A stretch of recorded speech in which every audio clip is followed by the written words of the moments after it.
All right. So, how does land make money? Oh Ding, gosh. ding, I ding. saw the question and I was like, oh, here we go. We're gonna go on this one I forever. love land. All right. And I started buying land because I could find it cheap. I could wrap my head around just buying it with cash. And it looked very, honestly, risk free because it's just grass and trees.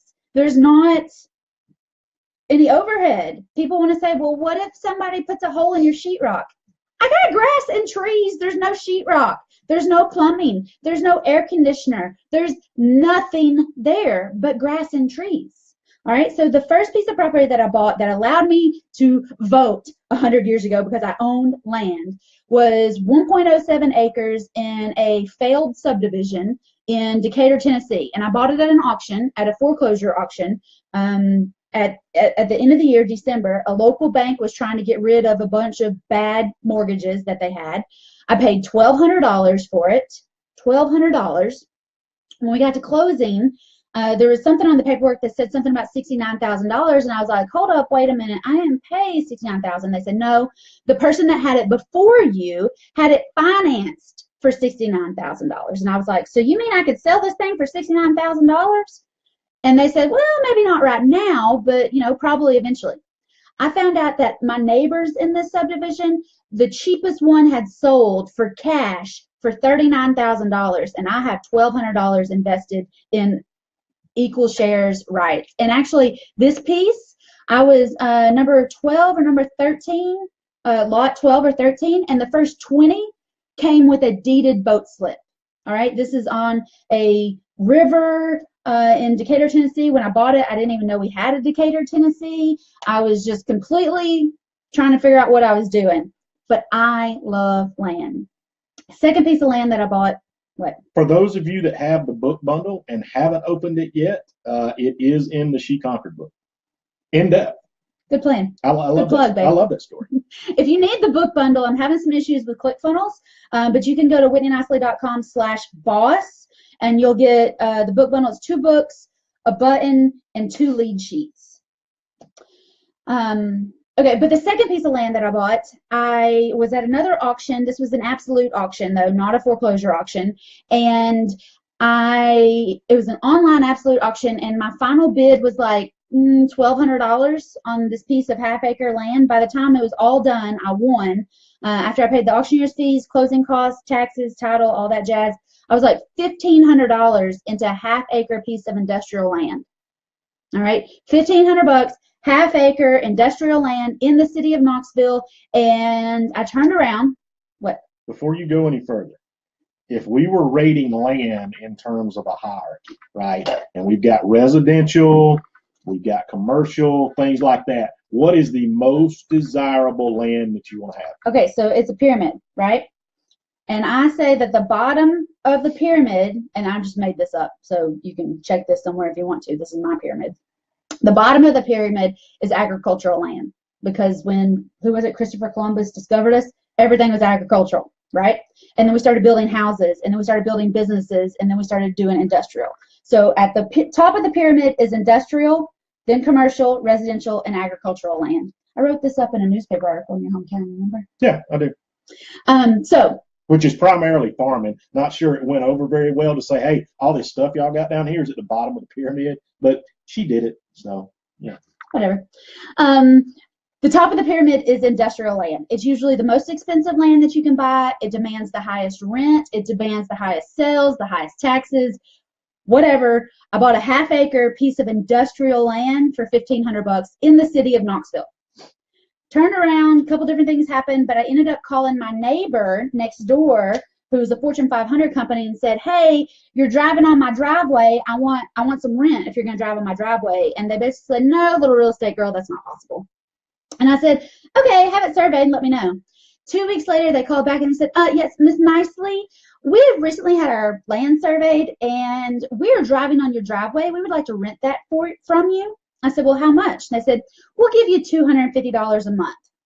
I said, okay, that's fine, but I've had this land for like 6 months, and I want you to pay back rent for the whole time that I've owned it. And they said, okay. I said, and I want you to pay my property taxes, like $50 a year. Okay. And I said, and I want you to be in charge of all the maintenance there. So if your trucks create a pothole, I want you to get the gravel to fill it.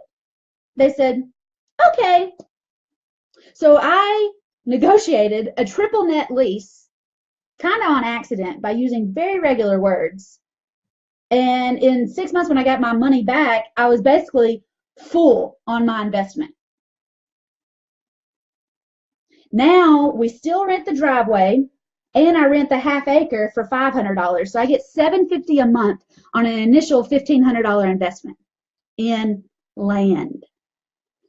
Every time I tell that story, I wish sometimes I just kept buying land. Well, it's good, but land is trickier, right? You know, land is one of those things that can be a good investment. Your lot indicator is eventually one day going to have a good ROI, right? Because that area is starting to build again, maybe 5 years before they get back to it, but they will build there again. When you got $1,200 in it, it doesn't take much to. It's not lunch money. Increase, but land is sometimes more of a buy and hold strategy, and buy it and forget it. I got really intrigued about land a couple of years ago. We were looking at a property at the tax sale.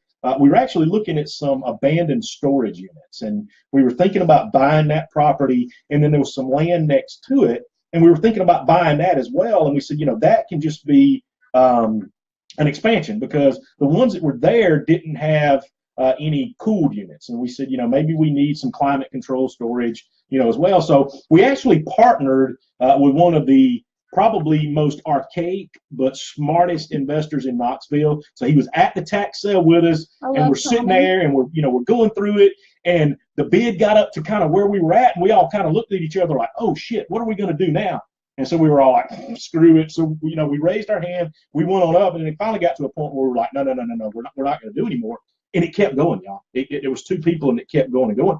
And then what I noticed was when we got to the lot next to it, which was about 5 properties down, the same guy bought it, and it went for way more than what we had thought. And I was like, what does he know that we don't know? So I don't have any shame. We just went up and asked him, what do you know that we don't know? He said, well, I happen to know that Lowe's is sniffing. They got a bird dog up here, and I know the guy's been working, and he is trying to buy the property across the street, and the vision is to eventually, expand that road, make it into a 4-lane highway, and all that kind of stuff. So long story short, we went that way to the lake this summer. There's road construction everywhere. Lowe's did buy and has built their building. The guy sold part of it to Wendy's. I don't remember who bought the other part there, and then somebody bought and demolished the storage units. So that's one of those things where I'm sure the guy made a killing. But he is one of the, he has some pretty deep pockets. So he was able to do that. He was able to pay cash, and he was able to buy and actually hold that for his investment. Not everybody's able to do that. So land, is a tricky thing. But Whitney's thing was, I'm going to invest $1,500 in it, and if I have to sit on it, I have to sit on it. That amount's not going to make or break me. And with the one there where you're renting the driveway and stuff, oh my gosh, I mean, that's Well, the other thing is the land that I bought. Okay, so that lot that I bought in the subdivision, that was residential, and it's a buy it and forget it. $1,200. I think I pay $300 a year for somebody to mow it. Like, it's not gonna break me. All right.